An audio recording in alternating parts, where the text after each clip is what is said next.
Well, joining us now, somebody who's looking very, very closely at the political developments in Bihar, Chirag Paswan, the MP of the LJP, Vilas. Thanks, Chirag, very much for speaking to us. Now, you know, I met you earlier today and you said that, among other things, Nitish Kumar could not be trusted, but Tejashwi Yadav just called him India's most experienced chief minister, referring to him as instantly as Mukhyamantri ji and talking about how good he is. So, why do you say that he could not be trusted? It seems the RJD is just fine with him.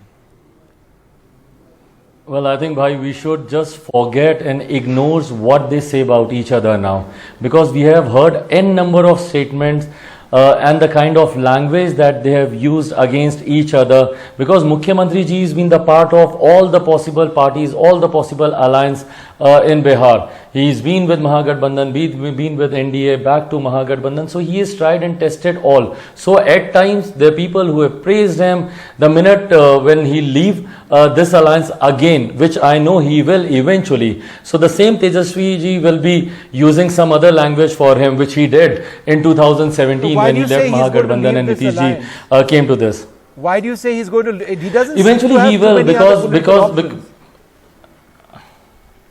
but eventually he'll come out with more options. He will leave the alliance because by his ambitions, his aim is much higher. He wants himself to be projected as the Prime Minister candidate in 2024. Now, you know, in opposition, there are at least a dozen of them who wants to become the Prime Minister. So when his ambitions or when his when he'll not be heard, or if he'll not be listened to, or he'll not get what he wanted, so that would be the time when he'll start using these words again, that I'm feeling suffocated and I'm being humiliated, and then all of a sudden Antaratma ki awaaz jagna, and then opting out of the alliance and looking forward to a new alliance. So he's done that repeatedly. Now we are used to it.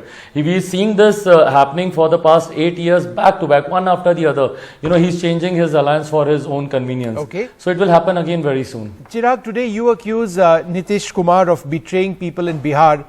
But some say that you did the same in the last assembly elections, the Chirag model as it's called, where you had allegedly BJP proxy candidates contesting against Nitish, bringing down his strength.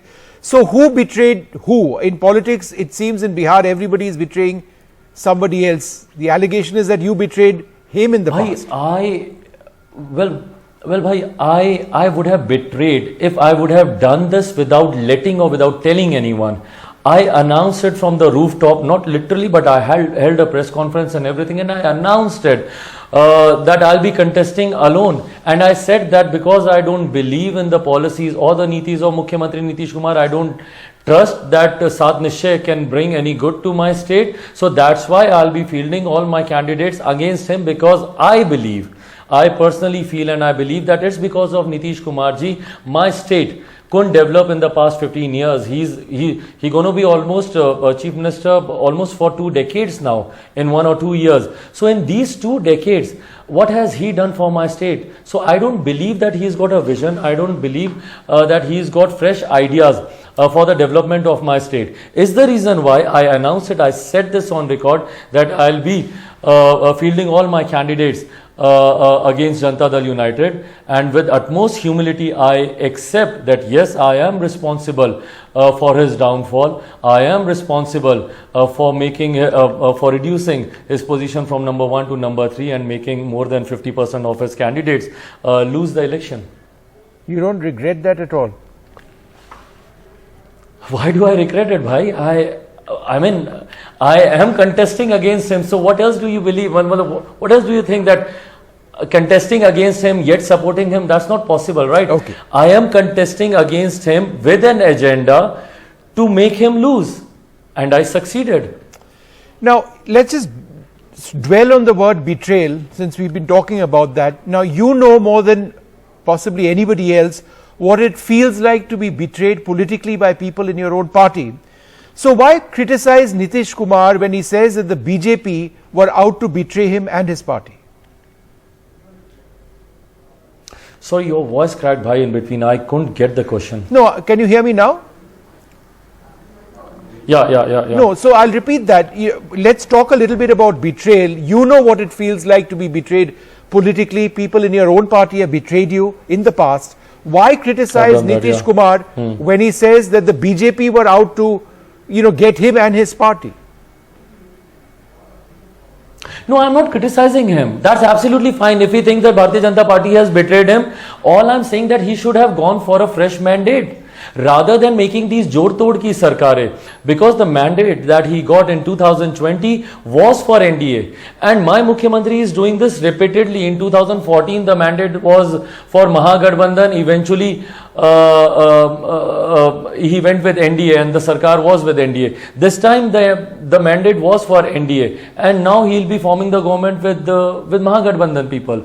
So all I am saying is that if you have an issue, whether they are trust issues or ideological issues or whatever issues if you are having, go and opt for a fresh mandate now. I would have respected him more if he would have gone to the governor and submitted his resignation and should have asked for fresh elections.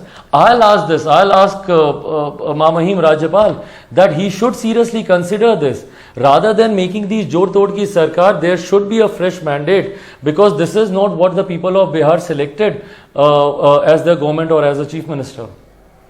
All right, Chirag Paswan, thank you so much for speaking to us, sharing your thoughts on what's going to happen. Last question to you, Chirag. The numbers are very strong and firmly with Nitish Kumar. Do you believe till the next assembly elections it's going to be a stable government? Well, I would want to believe that it should be a stable government, because more than anything else, my people of my state needs a government. Today, when they are suffering from drought, there's hardly anyone to listen to them. So I would want to believe this time also, they had a stable government. Every time they had a stable government. In 2015, they had a stable government. 17 also somehow they managed to have a stable government. In 20 they had a stable government. Every time he's the one, my Mukhyamantri is the one who makes it unstable because of his own ambitions, because of his own betterment. So he's the one who makes it unstable.